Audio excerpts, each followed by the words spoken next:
What's up, Renegade Nation? Before we begin the video, I'd like to give a big shout out to our most recent Patreon supporters: Nathan Edgington, BCC Happy, Death Singer, Kaylee McRae, Jennifer San Marco, Sharday Ratter, Ember Quill, XX Raiden XX, Loiso Crow, Thomas Gabriel White, The Common Cold, Grimex Law 22, Hayden Morandini, Evil Twin 01, Starman 12, Daniel Hudson, Tiffy, Goku, XS7, Guiri 9, Douglas Veron, Carl Lee, Abigail Stemper, John Beck, Mark Rios, Taylor Mitchell, and OXL. Thank you all very much for your support. And if you want to support us on Patreon, feel free to click the link down below to find out more. We'll see you there. Nope. Nope. You motherfucker, every time. Right behind you. What? How?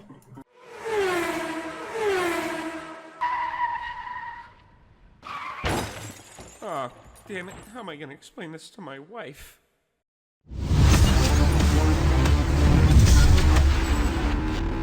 Everybody get up, it's time to slam now. We got a real jam going down. Welcome to the Space Jam. It's your chance. All right. Do your dance. All right. There it is. I remember that movie so vividly as a kid. I also remember having the soundtrack. I didn't have the soundtrack. I remember the movie. I remember the movie. There was several songs on there I rocked because I couldn't help it. Because, you know, they had, like, the Space Jam theme. Mm-hmm. They also had the Basketball Jones, which had Chris Rock and Barry White. It was weird. I don't remember that one. Because it was when Charles Barkley was going around, like, and he got blocked by that girl who was, like, 5'0", like, when he lost his talent. Mm-hmm. Yeah. And that girl's just like, "You're Charles Barkley." And he goes, "Hey, can I play?" Yeah, and then he gets owned by that one girl. But that song that's happening during that is called Basketball Jones. And it's literally Barry White just going, "You got the Basketball Jones." Yeah. And then all of a sudden you have Chris Rock as Little Penny Hardaway, who was like a character for advertising back then. And he was just like, "Oh my God, it's Barry White! Oh my God!" And I'm like, why the hell is Chris Rock on here? And anyway, then there was, of course, the rap at the end. It was a Bugs Bunny rap at the end of it. Oh my gosh! You need to find that soundtrack. I found the it's song. like on YouTube. I'm sure, but it's You need to find it, and like you need to find it. You need to just have it in your car and just be listening to it. Yeah. Next time that you go on a date, clap your hands to the beat. Everybody, just clap your hands to the beat. You hand her clap your hands to the beat. All right, Furface, let's see what you're made of. Sexy playlist. She clicks on it's just the Space Jam soundtrack. Or it's your only playlist. Actually, you know what? If I ever did have one that was like the sexy playlist, you know what it would be? It'd be that video of you throwing your hair back and have Careless Whisper over top of it. Because that's like one of the classic, like, I remember when we first did that, so many people were just like, "And I am saved." And I'm like, and then they failed the Kinsey test. Did I ever show you all the picture from when I was a camp counselor last summer? I don't remember. Oh, were you Jesus? Did you dress up like Jesus? No. I don't remember. I don't think you have. No. See, I just was a little concerned because you said that you were a camp counselor. We had just talked about like him saying his sexy playlist, and I was like, "Where are you going with this?" I mean, I'm just saying, like, this would probably. Please tell me I still have it. But yeah. But Space Jam, when it came out, I remember the preview for it. The first time I saw the preview, I remember the movie VHS that it was on. The Twister home release VHS. And it talked about Space Jam coming out in November. I'm gonna sneeze. Hold on. I need to see this. Are you okay? I need to see this. Oh my God! Oh my God! Did you plan that, or did someone just? No. So they were like, "Go flip your hair," and I'm we were hanging out at the pool, and Andy, who is like the pastor overseeing the camp, he was like, "Hey, do the hair flip. Do like the Instagram, like yeah. you see girls do all the time, the mermaid hair flip." Yeah. And I'm like, I got you.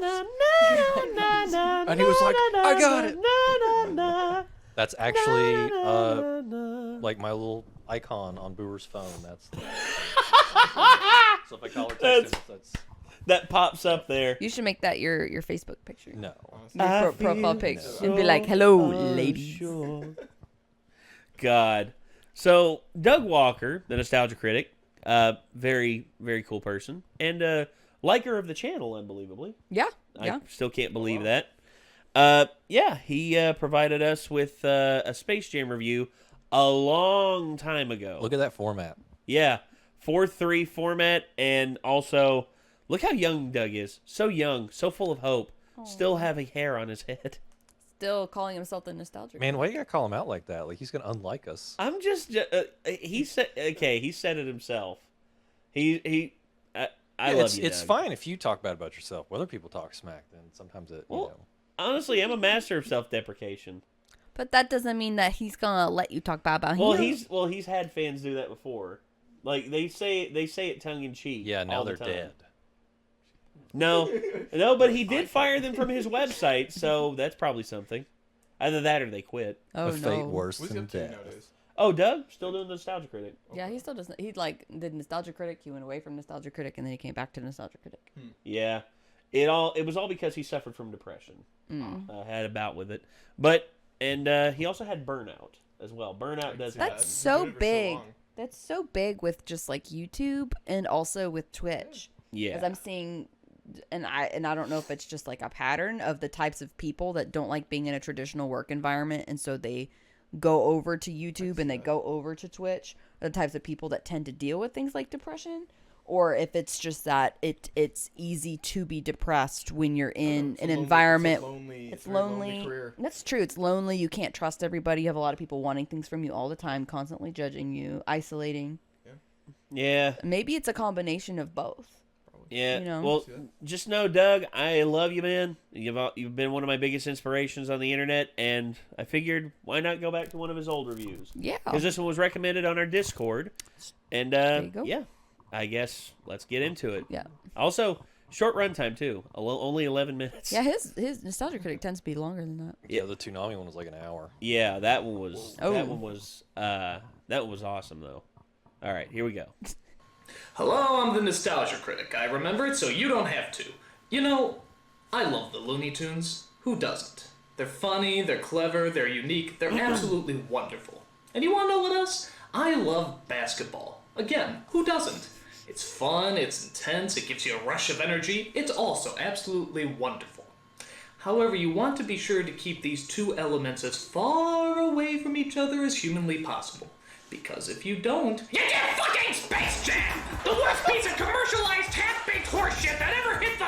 I loved Space Jam. Why is he so Just really bad? hate it when Hollywood takes not one, but two of the things that I hold so dear to me and poisons it with undiluted urine-filled backwash that I hate so much. So, with that Damn. said, let's take a Space look at how Jam. these two wonderful pastimes got transformed into the cinematic gang rape that lies before us. First of Wow. all, you might be wondering, how the hell did this idea even come about? That's a well, good in the point. early 90s, Nike had a brilliant marketing plan for selling their hottest new item, Air Jordans. Obviously, they had Jordan on board, but they needed something else that would be sure to grab all the little kids' attention. So Nike made a deal with Warner Brothers to throw in characters like Bugs Bunny and Marvin the Martian into their commercials. What'd you expect? Elmer Fudd? The ads were a huge hit, and soon Bugs Bunny and Michael Jordan became America's top marketing whores, sucking dick for Nike, McDonald's, toy moguls, and too many t-shirt companies to count. Gruesome, ain't it? After this big success, the marketing heads at Warner Brothers got an idea. What if we turn the commercial into a movie, thereby turning the movie into a commercial, thereby producing commercials for commercials? It's like every advertiser's wet dream, a perpetual marketing money-making motion machine that has the ability to turn shit into gold! Well, that's how it goes. And thus, Space Jam was born, the first film that was quite literally a commercial for a commercial for a commercial. But don't worry, they hide that fact very cleverly. Get your Hanes on, lace up your Nikes, grab your Wheaties and your Gatorade, we'll pick up a Big Mac on the way to the ballpark. Subtle.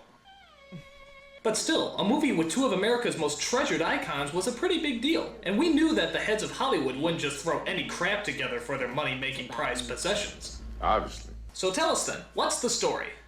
You see, these aliens come from outer space, and they want to make us slaves in their theme park. So we challenge them to a basketball game. But then they show up, and they ain't so little. They're huge! We got to beat these guys, because they're talking about slavery. They're going to make us do stand-up comedy. The same jokes every night for all eternity. We're going to be locked up like wild animals and then trotted out to perform for a bunch of lowbrow, bug-eyed, bad-headed, humanly challenged aliens! Is it too late to get my money back? Okay, so the story Bugs was trying to get across starts off with Michael Jordan after he dropped out of the NBA. The first time he dropped out. We see him during those embarrassing years when he actually took up baseball instead of basketball. And that's not bad writing, that actually happened. Yeah. Meanwhile, we travel to, outer space, where the evil ruler of a, theme park on the moon is looking for new attractions. So he sends his aliens to kidnap the Looney Tunes, who live in, the middle of the Earth, where the Looney Tunes retaliate by, challenging them to a basketball game. How many times have we heard that story? We gotta get new agents. We're getting screwed. But before we even get to that, we have to watch dozens of scenes where Michael Jordan is interacting with his family. Smell with Jeff. Well, he went 2 for 5 and lost 32 points in his batting average. Yeah, so that puts him at like a 685 or something. Oh, come on. Can't you get to the Looney Tunes already? What do you think? I'm kind of partial to purple and gold myself. It goes better with my coloring. On second thought, go back to the boring family. What you cooking? Chicken. Chicken and what? Chicken and collard greens. Good. On second thought, go back to the Looney Tunes. One Chinese from Oron Mountain. And one Whopper headache for Elmer Fudd. I thought you'd never ask. Judging by those clips, you may have noticed the first problem with this movie. The Looney Tunes aren't funny. They're rude, loud, and obnoxiously annoying, but they're certainly not funny. In fact, the writing for this movie is so horrible you almost wish the original Looney Tunes from the 50s could sit there and watch it. I'm a cheerleader. But, Mommy, I don't want to go to school today. Boo. Ah! I wet myself. Very funny. The second problem you may have noticed with this movie is that Michael Jordan is not funny. He's dull, boring, and an incredibly bad actor, but he's certainly not funny. In fact, I don't even think he knows he's in a movie. I think they just followed him around with cameras and then painted some cartoon characters in the background. Ouch. Getting back to the story, the aliens decide to go back to our world and try to get some extra strength. While there, they sit next to the wife from Everybody Loves Raymond and the guy who did the voice for Homer Simpson. Yep, Dan Castellaneta. Random. So the aliens steal all the talent from some of basketball's greatest players. We're fine. It's just some psychosomatic deal or something to do with the moon or the alignment of the planet. Wow, it looks like they took their acting talent too. Ouch. So the aliens become giant monsters which the Looney Tunes can't possibly defeat. So they get the help of Michael Jordan and his wormy little assistant played by Wayne Knight, who I was surprised to find out is not a cartoon character. Oh, yeah? Who says? So the game is on, and all the Looney Tunes join forces to stop the evil aliens in a universal Space Jam. Which still sounds strange to me, I don't know. When I think of Space Jam, I think of that stuff they used in Spaceballs to block out the rain. So all your favorites are there for the lineup, including Bugs, Daffy, Porky, Taz, Elmer, Lola, Tweety, Marvin, Wait a minute! Who the fuck is Lola? Oh, wait, I remember from the classic Lola cartoons. You know, with the... Who the fuck's Lola? Lola turns out is a girl bunny they created to bring in more of the female demographic. Unfortunately, they didn't really make her fun, silly, goofy, or zany. In fact, they didn't give her any personality at all. They just tried to pose her off as some sort of strange sex symbol, which is kind of weird because she is in fact a rabbit. She's not a person, she's a rabbit. If it was a person, maybe it would make a little bit more sense to make her a sex symbol, but she is in fact a rabbit. Why would anyone want to fuck a rabbit? What sense does that make? Furries! Sexy rabbits are food! I mean, look at her. They dress her in like skimpy every clothes, female they make her wear cosplayer short has done shorts. Lola Bunny. And Like, here's the biggest insult of all. Oh my They God. There's actually something to gave that. her I don't know. Bunny It's weird. boobies. Bunny boobies! I mean, what kind of sick, twisted pervert actually gives a cartoon character bunny boobies? I mean, if that Hassenpfeffer hussy actually has female genitalia, what does that mean the other Looney Tune characters have? Oh, we got balls! Ah, stop! Okay, alright. Let me make one thing perfectly clear to all you Warner Brothers representatives out there. We don't want to fuck bunnies. I can't believe I have to say this. We don't want to fuck bunnies. I mean, we're people. Therefore, we like to fuck other people. Should someone tell him about furries? There's a small percentage of I think people out Doug there that like was. to fuck bunny. I think Doug was at this point ignorant of the. Have you seen? Is it? It wasn't as big a thing then. Zootopia? No. Or whatever the movie is. It's got Christina Hendricks in it. It's like Pottersville. Oh or God! something. That almost ruined me, dude. What? I didn't. I think it was on Netflix for a while. Yeah. It says Michael Shannon is married to Christina Hendricks, and he catches her like early. Like this is like the setup for the movie where she's like having an affair with the sheriff, and like he walks in on them, and they're furries. So she's dressed up like a bunny. Yeah. And the sheriff is dressed up like a wolf or something. Yeah. And they're like in there like rubbing on each other, and he flips out. And I must. I'm saying this as a tongue-in-cheek joke, which will take away some of the sting, but I must admit, not my proudest wank. Whoa.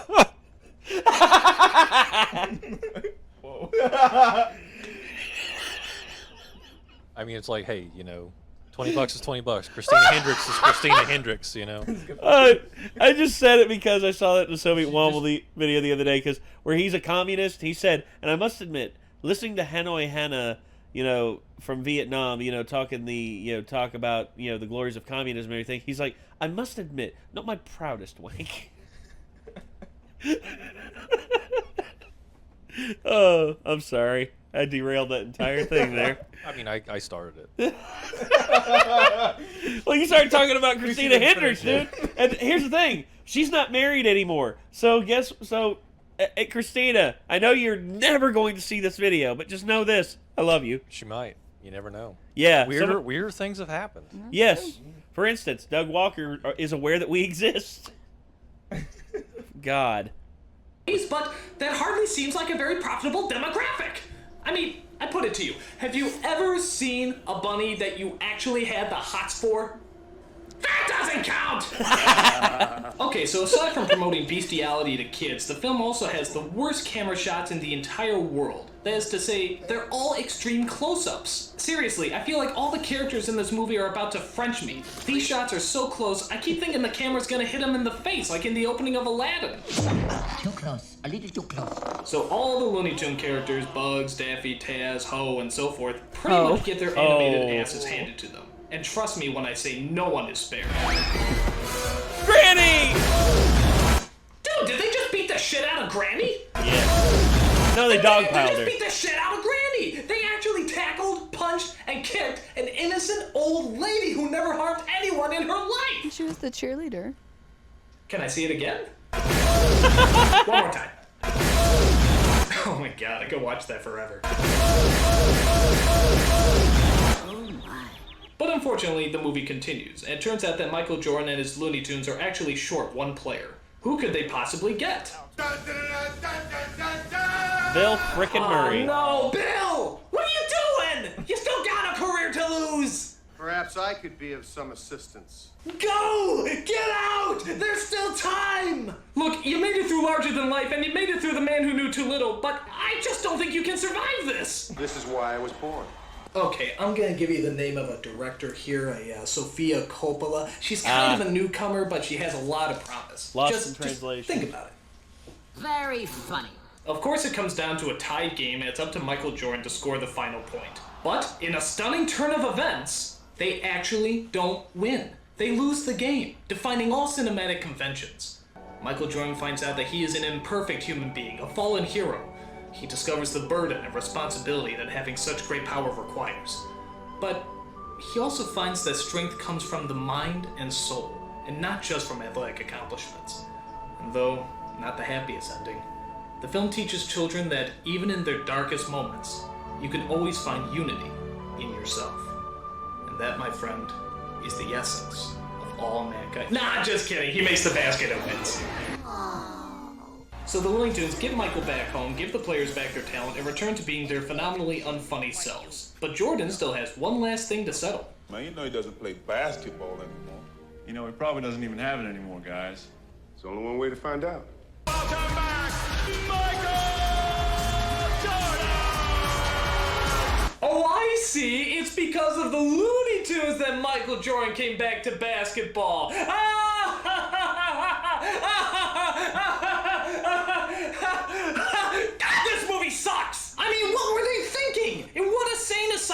this movie possibly be considered good? And you want to know what the...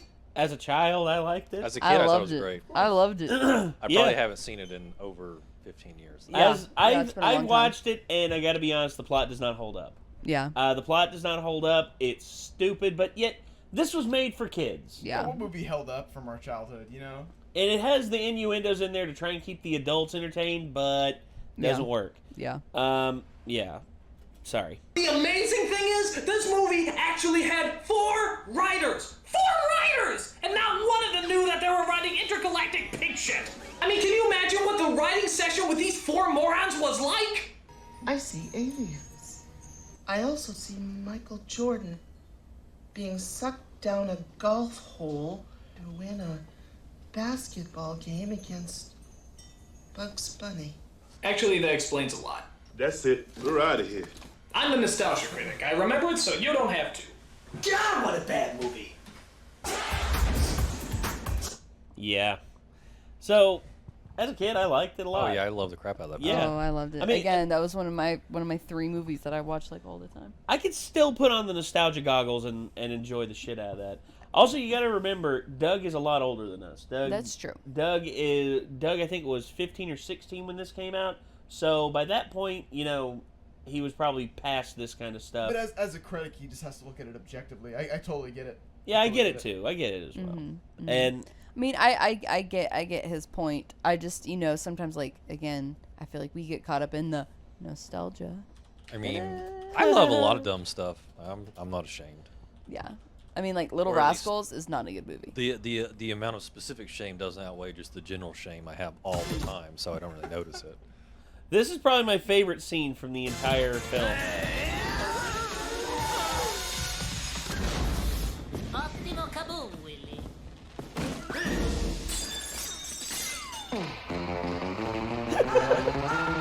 That's a Pulp Fiction reference. As a kid, I didn't get it, but I thought it was hilarious. Now, as an adult, I get it, and it still makes me laugh. Because all of a sudden, yeah. Also, having the song there helps a lot too.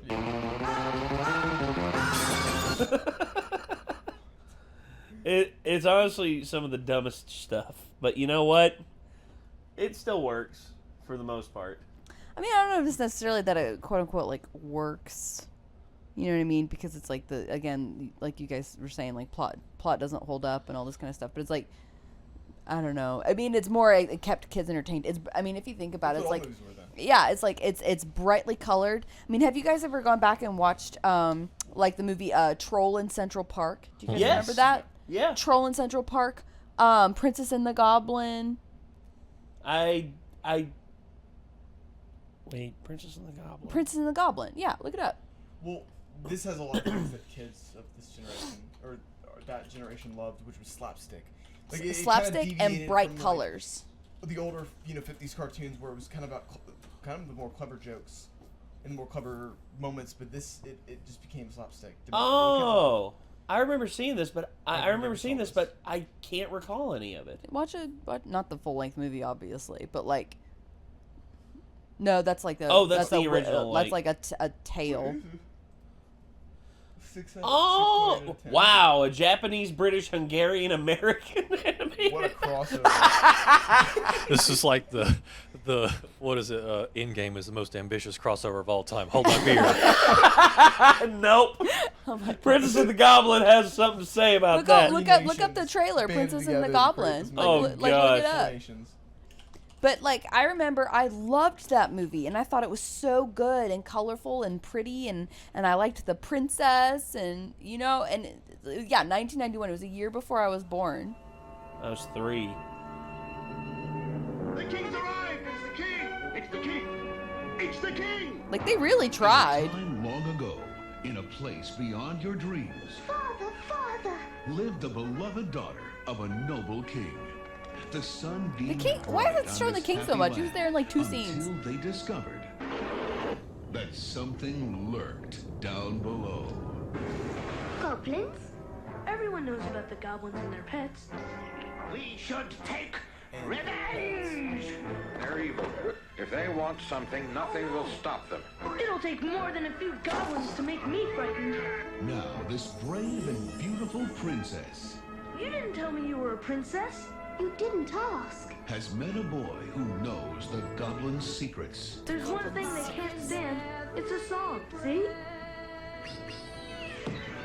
And together, they'll share a remarkable underworld adventure. Get him! Am I in trouble, Grandmother? I fear you soon will be, my child. Get back! They'll battle a perfectly pompous prince. I want to have them eating the dirt from under my fingernails! His royally ridiculous mother. Oh, what a malicious little majesty he is. And their outrageous army of monstrous misfits. Stamp on their feet! Stamp on their feet! That's the only place you can hurt them. Father, we're Wow. in great danger. Double the guard! Those goblins aren't so bad if you know how to deal with them. From the classic fairy tale that's delighted children for over 100 years. We haven't finished Look, with look. you yet. It's The Princess and the Goblin. Coming I never saw it. I kind of feel like they basically gave away the entire movie in the trailer. In the trailer, yeah. Well, they probably, I don't know. They probably maybe they created the trailer later. I don't know. Black Cauldron. No, Black Cauldron's good though. Yeah. The Black Cauldron isn't one of these weird childhood because it was well done and had a good plot. So Like this I all remember reminds Black me of the Cauldron. John Trout video about the Titanic returns or something like that. Titanic. Yeah. Yeah. The one where they're like, I can't remember what it was I remember called. the giant octopus saving the friggin' Yes, the it friggin' was ship. insane. Yeah, it's like, and don't worry, nobody died. Yeah, that's right. It's just like in real life, nobody died. Oh my gosh. Yeah. Yeah. No, but like I remember these very specific cartoon movies, and I mean even like Secret of Anastasia, you know, he's like. Secret of Anastasia. Is it like You weren't here for that. No, not Anastasia. This is The Secret of Anastasia, which this is a movie we watched. It was before you were around. We her all watched it parents on were my all birthday. musical instruments. Yes.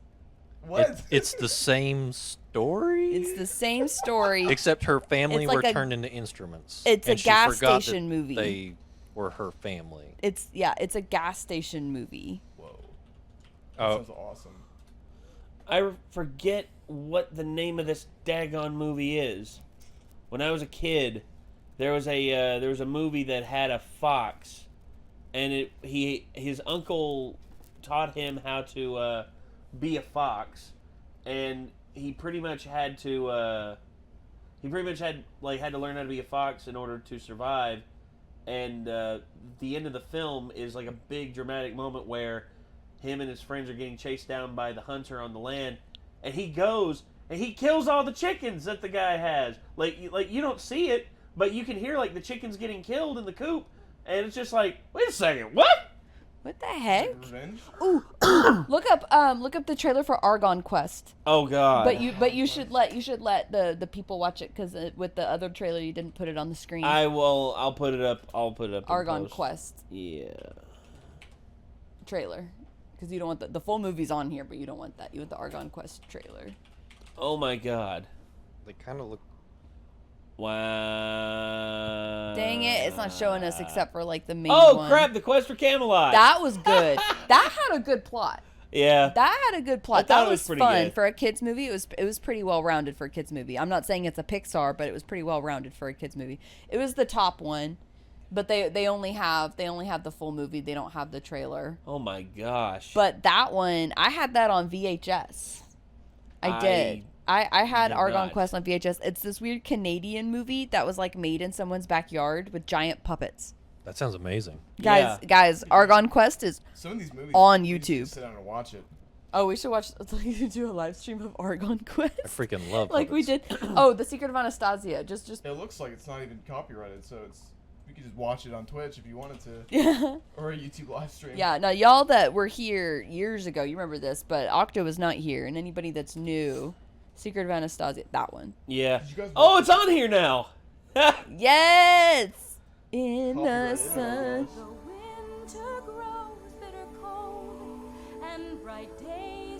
Yeah. We riffed on this movie hard. Yeah. We watched it. We did a live stream of it. We did it for Yes. for my birthday. That's amazing. Yeah. Yeah. We I live streamed ordered it off of Amazon. He did. It was like $16. And he ordered it for me for my birthday for us to live stream. And I got it, and we opened it up on stream, and we're like, we're watching this. Can you get flagged? We didn't. I mean, like, is it, I don't think it's copyright. As old, yeah.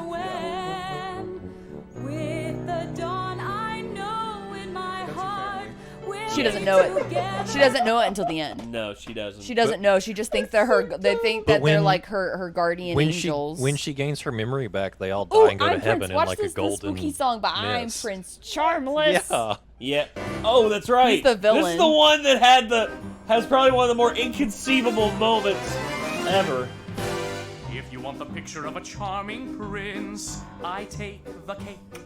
But now you find me all the more He had a picture of himself in his pocket. I'm charming as a rattlesnake. My debonair and dazzling personality. Also, her nose randomly will disappear throughout the film. Yeah. Sometimes they give her a nose and sometimes they don't. Like it disappears. Like, what's up with their hairline right now? Always what they seem. Taken in by my dashing grin.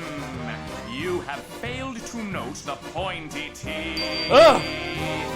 Jesus. I'm no fraud, but beneath this warm facade, I'm Prince Charmless underneath. Look at his crotch. Just look at what a perfect little royal pair we're gonna make. Cause everyone is absolutely unaware we two are both completely fake. You've been grand for the plots I've planned, and my gratitude's profound and large. Now's the time for the world. She doesn't look that scared right now. She kind of looks annoyed. She's more along the lines of just like, why is he still singing? No, I'm Prince Charmless, and I'm in charge. What? They're flintlock pistols! What? Let's see that again! Let's see that. Flintlock pistols! Yes! They have the hammer on it and everything. Yeah. It's terrible! It's so bad! Oh my god. I remember when we first saw this, we were taken aback by that. I remember Micah actually had like a momentary spasm. He was just like, ugh. It's gross. I don't like it. Gross. Oh, criminy. That's good. That's some good stuff. So yeah, that's the Secret of Anastasia. Yeah, we watched that. We did a Purveyors live of stream. Top quality content here. Yes. This is like JonTron level. JonTron level of video. What, didn't we watch a JonTron about this movie? No. Did we not? That's what I'm saying. No, I think we watched. I think we watched like the There was the Titanic one. I thought there and was. then and then that made me talk about this okay. movie, and then I think we watched it. Look at her eyes here. Look at They're her eyes. huge. Look at her eyes. No, this one's like staring over here, and this one's like staring right there. It's like Yeah. it's what's going on here? She's drawn the most inconsistently throughout the entire time. Yeah. Like they can't figure out how to make her cute, so they just. Yeah. I'll never get over that. This, yeah. Good lord, ladies Oh and my gentlemen. gosh. It's high time we end this before I lose my mind. Yeah. Thank yeah. you all very much for tuning in, and What, yeah. and also put your favorite gas station movies down in the comments. Like the VHSs or the really cheap DVDs that parents would pick up at a gas station before a long trip. Yeah. Those? And force your kids to watch them in the back seat as punishment for not shutting the hell up. Oh my goodness. We never actually did that, so I missed out on that. We didn't do that as a punishment. We did that for fun. Like if my dad would go in a gas station, spend $5 to get us a movie, and we'd be like, "Oh, this is nice. Oh, this is nice." Yeah, I never had that either. All right, well, ladies and gentlemen, that's gonna do it. Signing off. I'm Nate. Wyndham. Octo. Micah. And we'll see you in the next one, everybody. Bye. Oh my God.